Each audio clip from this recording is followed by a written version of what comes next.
सिद्धि अस्तु भगवत्कार्य साधकः आपादमूलिपर्यन्तं गुरूणाम् आकृतिं स्मरे तेन विघ्नाः प्रणश्यन्ति सिद्ध्यन्ति च मनोरथाः। श्रीगुरुभ्यो नमः।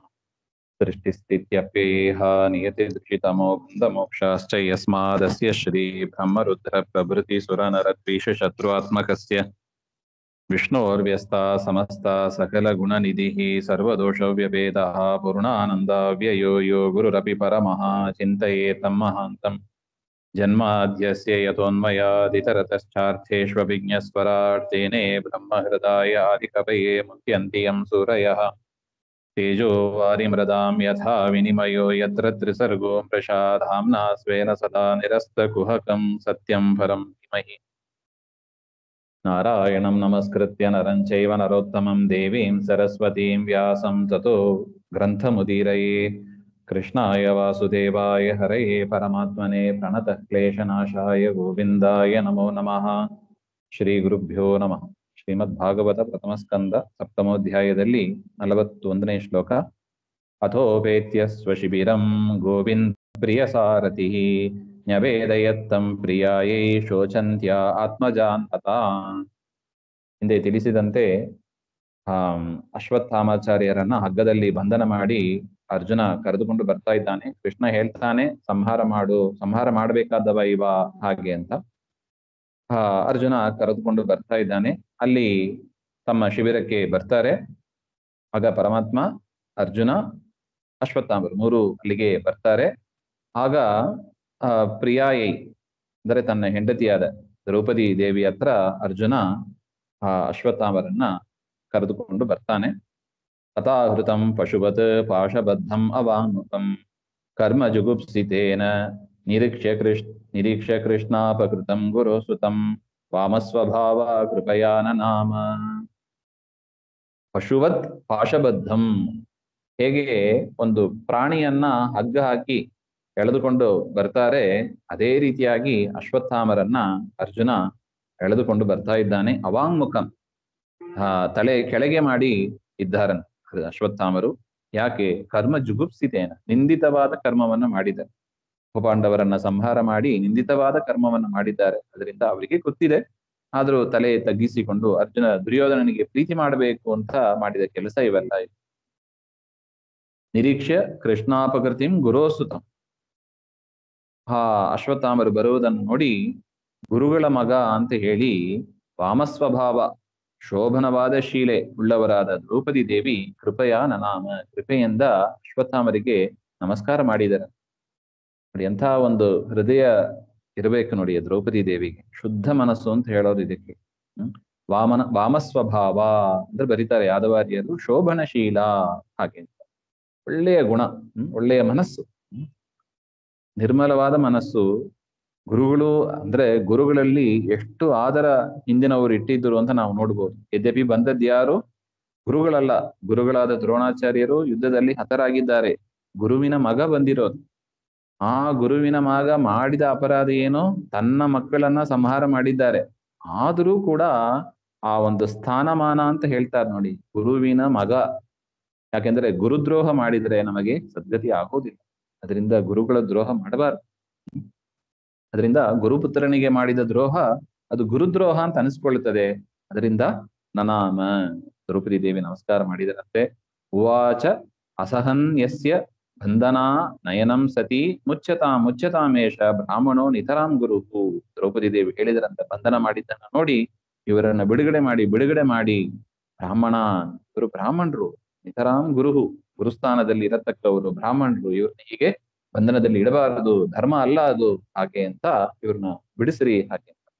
ಸರ್ಹಸ್ಯೋ ಧನುರ್ವೇದ ಸಬಿಸರ್ಗೋಪಸಂಯಮ ಅಸ್ತ್ರಗ್ರಾಮಶ್ಚ ಭವತಾ ಶಿಕ್ಷಿತೋ ಯದನುಗ್ರಹಾತ್. ನೋಡಿ, ಇದನ್ನೇ ಉಪಕಾರ ಸ್ಮರಣೆ ಅಂತ, ಗ್ರಾಟಿಟ್ಯೂಡ್ ಅಂತ ತುಂಬಾ ಜನ ಇವತ್ತು ಮಾತನಾಡೋದು ಉಂಟು. ನಮ್ಮಲ್ಲಿ ಗ್ರಾಟಿಟ್ಯೂಡ್ ಇರಬೇಕು ಅಂತ. ಆದರೆ ದ್ರೌಪದಿ ದೇವಿಯಲ್ಲಿ ಎಷ್ಟು ಎದ್ದು ಕಾಣುತ್ತದೆ ಅಂದ್ರೆ, ಸರಹಸ್ಯ ಅರ್ಜುನನ ಹತ್ರ ಹೇಳ್ತಾರೆ, ಅರ್ಜುನ ಅಂದ್ರೆ ಪತಿಯಾದವರೇ, ನೀವು ರಹಸ್ಯದಲ್ಲಿ ಗುರುಗಳಿಂದ ಅನೇಕ ಮಂತ್ರಗಳನ್ನ ನೀವು ಕಲಿತಿದ್ದೀರಿ. ಯಾಕಂದ್ರೆ ದ್ರೋಣಾಚಾರ್ಯರಿಗೆ ಅರ್ಜುನ ಅಂದ್ರೆ ಭಾರಿ ಇಷ್ಟ. ಅದರಿಂದ ಅನೇಕ ಶಸ್ತ್ರವಿದ್ಯೆಯನ್ನೆಲ್ಲ ರಹಸ್ಯದಲ್ಲಿ ಹೇಳಿಕೊಟ್ಟಿದ್ದಾರೆ. ಆ ಅಸ್ತ್ರಗಳನ್ನ ಹೇಗೆ ಪ್ರಯೋಗ ಮಾಡೋದು, ಹೇಗೆ ಉಪಸಂಹಾರ ಮಾಡೋದು, ಎಲ್ಲವನ್ನು ನಿಮಗೆ ಹೇಳಿಕೊಟ್ಟಿದ್ದಾರೆ. ಆ ಉಪಕಾರವನ್ನು ನಾವು ಮರಿಬಾರದು. ಯದ್ಯಪಿ ಪಡೆದಿದ್ದು ಯಾರು? ತನ್ನ ಪತಿ, ತಾನು ಪಡೆದಿಲ್ಲ, ಅರ್ಜುನ ಪಡೆದಿದ್ದು. ಆದರೂ ಕೂಡ ಪತಿಯಲ್ಲಿ ಎಷ್ಟು ಗೌರವ ಇತ್ತು, ಪತಿಯ ಗುರುಗಳಲ್ಲಿ ಎಷ್ಟು ಗೌರವ ಇತ್ತು, ಪತಿಯ ಗುರುಗಳ ಮಗನಲ್ಲಿ ಎಷ್ಟು ಗೌರವ ಇತ್ತು. ಇದನ್ನ ನಾವು ಮಹಾಭಾರತ ಭಾಗವತ ನಮಗೆ ತಿಳಿಸಿಕೊಡುವ ವಿಚಾರ ಇದು. ಆ ಹ್ಯೂಮನ್ ರಿಲೇಶನ್ಶಿಪ್ ಅಂತ ಹೇಳ್ತಾರೆ. ಮಾನವೀಯತೆ, ಗ್ರಾಟಿಟ್ಯೂಡ್, ಉಪಕಾರ ಸ್ಮರಣೆ. ಇನ್ನೊಬ್ಬರಿಂದ ನಾವು ಸಣ್ಣ ಉಪಕಾರ ಇರಬಹುದು, ಅದನ್ನು ಎಂದಿಗೂ ನಾವು ಅರಿಬಾರ್ದು. ಅದನ್ನ ಮಹಾಭಾರತ ಭಾಗವತ ನಮಗೆ ತಿಳಿಸಿಕೊಡ್ತಾ ಇದೆ. ಅದರಿಂದ ಅಂಥವರ ಮಗ ಇವರು. ಸಯೇಷ ಭಗವಾನ್ ದ್ರೋಣ ಪ್ರಜಾರೂಪೇಣ ಬರ್ತದೆ. ಈ ಅಶ್ವತ್ಥಾಮರಲ್ಲಿ ಪ್ರಜಾರೂಪದಿಂದ ನಿಂತಿರೋದು ಯಾರು? ದ್ರೋಣಾಚಾರ್ಯರೇ. ಯಾಕೆ? ಆತ್ಮನೋ ಯತ್ಪತ್ನೀತಿ ಅರ್ಧೋವಾ ಏಷಃ ಆತ್ಮನೋ ಯತ್ಪತ್ನೀತೆ ಯತ್ಪತ್ನೀತಿ ಇತಿ ಶ್ರುತೇ. ವೇದವೇ ಹೇಳ್ತಾ ಇದೆ. ಮಗ ಅಂದ್ರೆ ಯಾರು? ಅವನ ತಂದೆಯ ಅರ್ಧ ರೂಪ ಅಂತ ಹೇಳಿ. ತಂದೆಯೇ ಒಂದು ರೂಪದಿಂದ ಮಗನಾಗಿ ಹುಟ್ಟುತ್ತಾನಂತೆ. ಅಂದ್ರೆ ತಂದೆಯಲ್ಲಿ ಇರುವ ಅಷ್ಟು ಗುಣಗಳು ಮಗನಲ್ಲಿ ಬಂದ್ಬಿಡುತ್ತೆ. ಅದರಿಂದ ಮಗನನ್ನ ತಂದೆಗೆ ಸಮಾನ. ಅಂದ್ರೆ ಅಶ್ವತ್ಥಾಮರು ದ್ರೋಣಾಚಾರ್ಯರಿಗೆ ಸಮ, ಹಾಗೆ ನಾವು ನೋಡ್ಬೇಕು.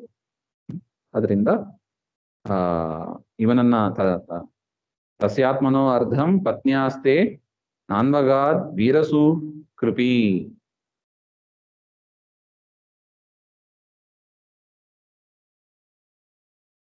ಪತ್ನಿಯಾದವರು ಅರ್ಧ.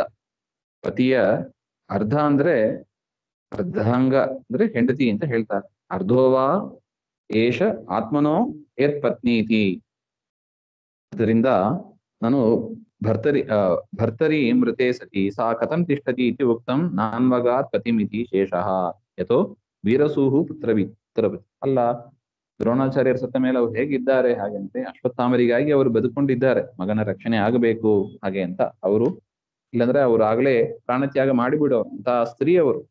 ಯಾರು? ಕೃಪಿ, ದ್ರೋಣಾಚಾರ್ಯರ ಮಡದಿ. ಅದರಿಂದ ಅಂಥವರ ಮಗ ಇವರು. ಧರ್ಮಜ್ಞ ಮಹಾಭಾಗ ಭವದ್ಭಿಃ ಕೌರವಂ ಕುಲಂ ವೃಜಿನಂ ನಾರ್ಹತಿ ಪ್ರಾಪ್ತಂ ಪೂಜ್ಯಂ ವಂದ್ಯಂ ಅಭೀಕ್ಷ್ಣಶಃ. ಅದರಿಂದ ಧರ್ಮಜ್ಞ, ಧರ್ಮರಾಜನೇ, ಮಹಾಭಾಗ, ಮಹಾಪುರುಷನೇ, ನಿಮ್ದು ಕೌರವರ ಕುಲ ಅಂದ್ರೆ ವೃಜಿನಂ ನಾರ್ಹತಿ. ಈ ಉತ್ತಮವಾದ ಈ ಪಾಂಡುರಾಜರ ವಂಶದಲ್ಲಿ ಅಥವಾ ಕುರುರಾಜರ ವಂಶದಲ್ಲಿ ಬ್ರಾಹ್ಮಣರ ದ್ರೋಹ ಆಗಬಾರದು. ಬ್ರಾಹ್ಮಣರಿಗೆ ದ್ರೋಹ ಆಯಿತು, ಪಾಂಡವರಿಂದ ಕುರುವಂಶದಲ್ಲಿ ಬಂದವರು ಬ್ರಾಹ್ಮಣರಿಗೆ ದ್ರೋಹ ಮಾಡಿದ್ರು ಹಾಗೆ ಅಂತ ಆಗಬಾರದು. ಪೂಜ್ಯರಾದ ಇವರನ್ನ ನೀವು ಬಿಡುಗಡೆ ಮಾಡಬೇಕು. ಹಾಗೆ ಮಾರೋದಿ ತಸ್ಯ ಜನನಿ ಗೌತಮಿ ಪತಿದೇವತಾ ಯಥಾಹಂ ಮೃತವತ್ಸಾರ್ಥ ರೋದಿಂ ಅಶ್ರುಮುಖಿ ಮುಹುಹು. ಆ ತಾಯಿಯನ್ನ, ಮಕ್ಕಳನ್ನ ಕಳ್ಕೊಂಡ ತಾಯಿಯ ಪರಿಸ್ಥಿತಿ ಎಷ್ಟು ದುಃಖ ಆಗ್ತದೆ ಅಂತ ನನಗೆ ಗೊತ್ತಿದೆ. ದ್ರೌಪದಿ ಹೇಳುವ ಮಾತು. ಯಾಕೆ? ಉಪಪಾಂಡವರನ್ನ ಕಳ್ಕೊಂಡು ನಾನು ದುಃಖ ಪಡ್ತಾ ಇದ್ದೀನಿ. ಅದೇ ರೀತಿಯಾಗಿ ಅಶ್ವತ್ಥಾಮರ ತಾಯಿ ಕೃಪಿ ಅವರು ಆ ರೀತಿಯಾಗಿ ಅಳಬಾರ್ದು. ನೀವು ಅಶ್ವತ್ಥಾಮರನ್ನ ಸಂಹಾರ ಮಾಡಿಬಿಟ್ರೆ ಅವರು ತಾಯಿ ತುಂಬಾ ಗೋಳಾಡ್ಕೋತಾರೆ. ಪತಿವ್ರತ, ಪತಿ ದೇವತಾ, ಅವರು ಪತಿಯೇ ದೇವರು ಅಂತ ಭಾವಿಸುವವರು ಗೌತಮಿ, ಅವ್ರಿಗೆ ದುಃಖ ಆಗಬಾರ್ದು. ಅದರಿಂದ ಈ ಅಶ್ವತ್ಥಾಮರನ್ನ ಬಿಟ್ಟು ಬಿಡಿ. ಹಾಗೆ ಏಕೋಪಿತಂ ಬ್ರಹ್ಮಕುಲಂ ರಾಜನ್ಯೈರಕೃತಾತ್ಮಭಿಃ ತತ್ಕುಲಂ ಪ್ರದಹತ್ಯಾಶು ಸಾನುಬಂಧಂ ಶುಚಾರ್ಪಿತಂ. ಯಾವ ಕ್ಷತ್ರಿಯರ ಜಾತಿಯ ಮೇಲೆ ಬ್ರಾಹ್ಮಣರು ಸಿಟ್ಟು ಮಾಡ್ಕೊಂಡ್ಬಿಟ್ರೆ ಏನಾಗ್ತದೆ? ಆ ಕುಲವೇ ನಾಶ ಆಗ್ತದೆ. ಅದರಿಂದ ಅಕೃತಾತ್ಮಭಿಹಿ, ಅಶಿಕ್ಷಿತ ಬುದ್ಧಿಭಿಹಿ ಅಂತ ಕರೀತಾರೆ. ಬುದ್ಧಿ ಏನಾಗಿರ್ಬೇಕು? ಒಳ್ಳೆ ಶಿಕ್ಷಿತವಾಗಿರ್ಬೇಕು, ಒಳ್ಳೆ ಬುದ್ಧಿವಂತರಾಗಿರ್ಬೇಕು. ಆದರೆ ಯಾರು ಬ್ರಾಹ್ಮಣರನ್ನ ದ್ರೋಹ ಮಾಡ್ತಾರೆ, ಹಿಂಸೆ ಮಾಡ್ತಾರೆ, ಅದು ಅಶಿಕ್ಷಿತ ಬುದ್ಧಿಭಿ, ಅಕೃತಾತ್ಮಭಿಹಿ ಅಂತ. ಅವರು ಒಳ್ಳೆ ಬುದ್ಧಿವಂತರಲ್ಲ ಅಂತ. ಯಾಕೆ? ಯಾವ ಬ್ರಾಹ್ಮಣರ ದ್ರೋಹವನ್ನು ಮಾಡ್ತಾರೆ ಅವರ ಕುಲವೇ ನಾಶ ಆಗ್ತದಂತೆ. ತತ್ಕುಲಂ ಪ್ರದಹತ್ಯಾಶು. ತುಂಬಾ ಲೇಟ್ ಆಗಿಲ್ಲ, ಆಶು ಕ್ವಿಕ್ಲಿ ಆಗ್ಬಿಡತ್ತೆ. ಅದರಿಂದ ಆ ರೀತಿಯಾಗಿ ಮಾಡಕ್ ಹೋಗಬೇಡಿ, ಇವರನ್ನ ಬಿಟ್ಟು ಬಿಡಿ ಹಾಗೆ ಅಂತ ದ್ರೌಪದಿ ದೇವಿ ತಮ್ಮ ಪತಿಯರ ಹತ್ರ ತನ್ನ ಮಕ್ಕಳ ಸಂಹಾರ ಆಗಿದ್ರೂ ಕೂಡ ಪರವಾಗಿಲ್ಲ, ಅವರಿಂದ ಬ್ರಾಹ್ಮಣರನ್ನ ಏನ್ ಮಾಡಕ್ ಹೋಗಬೇಡಿ, ಬಿಟ್ಟು ಬಿಡಿ ಅಂತ ಹೇಳ್ತಾರೆ. ಅಂದ್ರೆ ಬ್ರಾಹ್ಮಣರಿಗೆ ಅವರು ಹಾಗೆ ಇದ್ರು, ಒಳ್ಳೆ ಆಚಾರ ಸಂಪನ್ನರಾಗಿ, ಇಂದ್ರಿಯ ನಿಗ್ರಹ ಉಳ್ಳವರಾಗಿ, ಪರಮಾತ್ಮನಲ್ಲಿ ಭಕ್ತಿ ಉಳ್ಳವರಾಗಿ ಇದ್ರು. ಅಂಥವರಿಗೆ ಗೌರವ ಕೊಡ್ಲೇಬೇಕು ಅಂತ ಸೂತೋವಾಚ. ಇಷ್ಟು ಹೇಳಿದ ಮೇಲೆ ಸೂತಾಚಾರ್ಯ ಹೇಳ್ತಾರೆ, ಧರ್ಮಂ ನ್ಯಾಯಂ ಸಕರುಣಂ ನಿರ್ವ್ಯಲೀಕಂ ಸಮಂ ಮಹತ್ ರಾಜ ಧರ್ಮಸುತೋ ರಾಜ್ಞಾ ಪ್ರತ್ಯನಂದದ್ ವಚೋದ್ವಿಜ. ಇಷ್ಟು ಹೇಳಿದ ಮೇಲೆ ಆ ಯುಧಿಷ್ಠಿರನಿಗೂ ಕೂಡ ಅನಿಸ್ತಂತೆ, ಹೌದು ದ್ರೌಪದಿ ಹೇಳಿದ್ದು ನ್ಯಾಯ. ಆ ಗುರುಗಳಾದ ದ್ರೋಣಾಚಾರ್ಯರಿಂದಲೇ ನಾವೆಲ್ಲವನ್ನು ಪಡೆದದ್ದು. ಅವರ ಒಂದು ರೂಪ ಮಗನಾದ ಅಶ್ವತ್ಥಾಮರಲ್ಲಿ ಇರುತ್ತದೆ. ಇವರನ್ನ ಸಂಹಾರ ಮಾಡಿದರೆ ಇವರ ತಾಯಿ ತುಂಬಾ ನೋವನ್ನ ಅನುಭವಿಸ್ಲಿಕ್ಕಿದ್ದಾರೆ. ಅದರಿಂದ ದ್ರೌಪದಿ ಹೇಳಿದ್ದು ಸರಿ, ಏನ್ ಮಾಡಬಾರ್ದು ಹಾಗೆ. ನಕುಲ ಅದೇ ಆ ರೀತಿಯಾಗಿ ಯುಧಿಷ್ಠಿರನು ಹೇಳ್ತಾರೆ. ಅಂದ್ರೆ ದ್ರೌಪದಿ ದೇವಿ ಹೇಳಿದ್ದು ಸರಿ ಅಂತ ಒಪ್ಪಿಗೆಯನ್ನ ಯುಧಿಷ್ಠಿರ ಕೊಡ್ತಾರೆ. ನಕುಲ ಸಹ ದೇವಶ್ಚ ಯುಯುಧಾನೋ ಧನಂಜಯ ಭಗವಾನ್ ದೇವಕಿ ಪುತ್ರೋ ಏಚಾನ್ಯಯಾಶ್ಚ ಯೋಷಿತಃ. ಅಷ್ಟು ಮಾತ್ರ ಅಲ್ಲ, ನಕುಲ ಸಹದೇವ ಯುಯುಧಾನ ಧನಂಜಯ ಅಂದ್ರೆ ಅರ್ಜುನ ಅಂತ, ಭಗವಾನ್ ದೇವಕಿ ಪುತ್ರ ಕೃಷ್ಣ, ಯಾರ್ಯಾರಿದ್ರು ಎಲ್ಲರೂ ಕೂಡ ಹೌದು, ಯಾರ್ಯಾರು ಸ್ತ್ರೀಯರಿದ್ರು ಅವರು ಕೂಡ ಹೌದು. ಯುಧಾನ್ ಅಂದ್ರೆ ಸಾತ್ವಿಕಿ ಅಂತ ಬರೀತಾರೆ. ಎಲ್ಲರೂ ಕೂಡ ಒಪ್ಪಿದ್ದಾರೆ, ಹೌದು ದ್ರೌಪದಿ ದೇವಿ ಹೇಳಿದ್ದು ಸರಿ ಹಾಗೆ ಅಂತ. ನೋಡಿ, ಕೃಷ್ಣ ಅಲ್ಲೇ ಹೇಳ್ಕೊಂಡು ಬರ್ತಾ ಇದ್ದ, ಇವ್ರ ಆತ ತಾಯಿ ಇವ್ರನ್ನ ಸಂಹಾರ ಮಾಡು ಹಾಗೆ ಅಂತ. ಹಾಗೆ ಆಯ್ತು ಅಂತ ಅರ್ಜುನ ಕರೆದುಕೊಂಡು ಬರ್ತಾ ಇದ್ದಾನೆ. ದ್ರೌಪದಿ ದೇವಿ ಹೇಳಿದ ಮೇಲೆ ಹೌದು ದ್ರೌಪದಿ ಹೇಳೋದು ಕೂಡ ನ್ಯಾಯ ಅಂತ ಅನಿಸಿ ಕೃಷ್ಣನು ಕೂಡ ಏನ ಹೇಳಿದ, ಹೌದು ಇವರನ್ನು ಕೊಲ್ಲಬಾರ್ದು, ಬಿಟ್ಬಿಡ್ಬೇಕು ಹಾಗೆ. ನಮಗೆ ಅನಿಸ್ತದೆ ಇದೇನಿದು, ಕೃಷ್ಣ ಹಿಂದಗಡೆ ಒಂದು ಮಾತು ಮುಂದಗಡೆ ಒಂದು ಮಾತು, ಇದು ಒಂದು ರೀತಿಯಾಗಿ ದೋಷಯುಕ್ತವಾಗಿ ಇದಲ್ಲ ಹಾಗೆ. ಅಲ್ಲಿ ದೋಷ ಇಲ್ಲ ಹಾಗೆ. ಇಲ್ಲಿ ನೀವು ಗಮನಿಸಬಹುದು, ಯಾರ ಹೆಸರು ಇಲ್ಲ, ಭೀಮಸೇನ ದೇವರ ಹೆಸರು ಹೇಳಿಲ್ಲ ಇವರು. ಅದರಿಂದ ಭೀಮಸೇನ ದೇವರ ಅಭಿಪ್ರಾಯ ಏನು, ಕೃಷ್ಣನ ಅಭಿಪ್ರಾಯ ಏನು? ಕೃಷ್ಣನಲ್ಲಿ ಯಾವ ದೋಷವೂ ಇಲ್ಲ.